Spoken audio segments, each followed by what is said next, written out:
Here we go. Welcome back. Act 3, Scene 4 of Othello. It's a much shorter one. Just of note, at the beginning of this scene, we have a little bit of lighthearted humor. We have a clown. We have, I think, some musicians come in.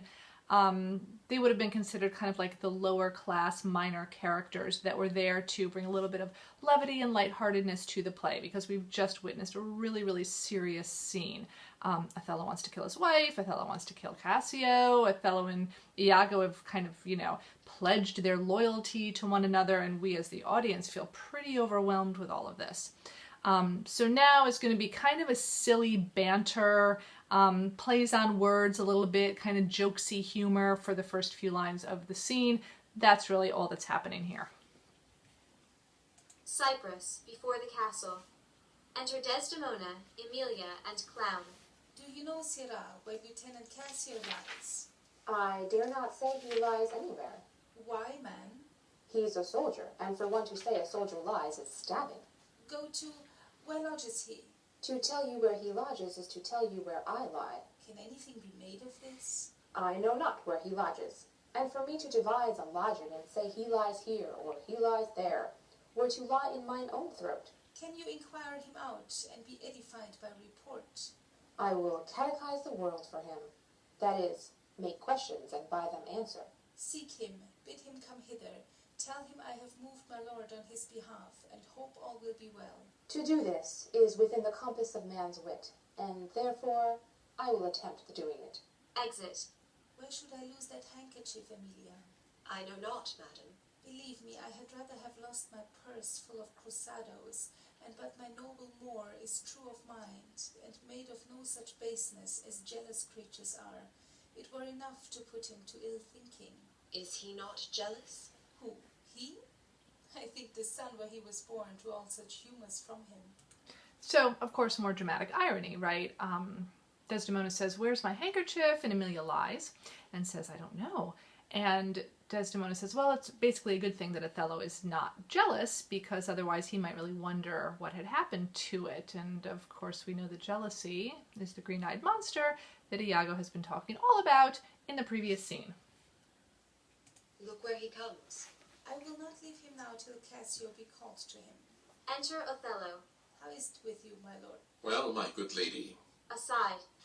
Oh, hardness to dissemble. How do you do, Desdemona? Well, my good lord. Give me your hand. This hand is moist, my lady. It yet hath felt no age, nor known no sorrow. This argues fruitfulness and liberal heart. Hot and moist. This hand of yours requires a sequester from liberty. Fasting and prayer, much castigation, exercise devout. For here's a young and sweating devil here that commonly rebels. 'Tis a good hand, a frank one. You may indeed say so, for 'twas that hand that gave away my heart. A liberal hand. The hearts of old gave hands, but our new heraldry is hands, not hearts. I cannot speak of this. Come now, your promise. What promise, Chuck? I have sent to bid Cassio come speak with you. I have a salt and sorry room offends me. Lend me thy handkerchief. Here, my lord. That which I gave you. I have it not about me. Not? No, faith, my lord. That is a fault. That handkerchief did an Egyptian to my mother give. She was a charmer, and could almost read the thoughts of people. She told her, while she kept it, 'twould make her amiable, and subdue my father entirely to her love. But if she lost it, or made gift of it, my father's eye should hold her loathed, and his spirits should hunt after new fancies. She, dying, gave it me, and bid me, when my fate would have me wive, to give it her. I did so, and take heed on it. Make it a darling like your precious eye. To lose it, or give it away, were such perdition as nothing else could match. So here again we get reference to the fact that it really is a very powerful symbol, right? It's a symbol of their loyalty, it's a symbol of their early courtship, of her devotion, of her virginity, right? If you lose it or give it away, right? If you give your body to some other man, as he thinks is what has happened, it will be a terrible, terrible thing. Is it possible? 'Tis true, there's magic in the web of it. A Sibyl that had numbered in the world the sun to course 200 compasses, in her prophetic fury sewed the work. The worms were hallowed that did breed the silk, and it was dyed in mummy, which the skilful conserved of maidens' hearts. Indeed, is true? Most veritable, therefore look to it well. Then would to God that I had never seen it. Ha! Wherefore? Why do you speak so startlingly and rash? Is it lost? Is it gone? Speak, is it out of the way? Heaven bless us. Say you? It is not lost. But what, and if it were? How? I say it is not lost. Fetch it, let me see it. Why, so I can, sir, but I will not now. This is a trick to put me from my suit. Pray you, that Cassio be received again. Fetch me the handkerchief, my mind misgives. Come, come, you'll never meet a more sufficient man. The handkerchief. I pray, talk me of Cassio, The handkerchief. a man that all his time hath founded his good fortunes on your love, shared dangers with you. The handkerchief. In sooth, you are to blame. Away. Exit. And we see here the fact that he really is completely obsessed by it, right? He's really lost all rational speech. He's certainly not the eloquent guy that we saw in the beginning of the play, because all he has in his mind is the fact that Desdemona must be cheating because she doesn't have the handkerchief and he wants to see the handkerchief. And then poor Desdemona, in the middle of all of this, is just continuing to talk about Cassio, which is the worst thing she could possibly do. Is not this man jealous? Aeneas said this before. Sure, there's some wonder in this handkerchief. I am most unhappy in the loss of it. 'Tis not a year or two shows us a man. They are all but stomachs, and we all but food. They eat us hungrily, and when they are full, they belch us. Look you, Cassio and my husband. Enter Cassio and Iago. There is no other way. 'Tis she must do it. And lo, the happiness. Go and importune her. How now, good Cassio? What's the news with you? Madam, my former suit. I do beseech you that by your virtuous means I may again exist and be a member of his love, whom I, with all the office of my heart, entirely honor. I would not be delayed. If my offense be of such mortal kind, that not my service past, nor present sorrows, nor purposed merit in futurity can ransom me into his love again, but to know so must be my benefit. So shall I clothe me in a forced content, and shut myself up in some other course to fortune's alms. Alas, thrice gentle Cassio, my advocation is not now in tune. My lord is not my lord, nor should I know him were he in favor as in humour altered. And that's a pretty powerful line, right? My lord is not my lord. And she's really one of the first ones that recognizes that Othello is changed, significantly changed. And this, of course, is problematic. It's problematic for us watching in the audience. It's certainly problematic for what is unfolding on the stage. So help me every spirit sanctified, as I have spoken for you all my best, and stood within the blank of his displeasure for my free speech. You must awhile be patient. What I can do, I will, and more I will than for myself I dare. Let that suffice you. Is my lord angry? He went hence but now, and certainly in strange unquietness. Can he be angry?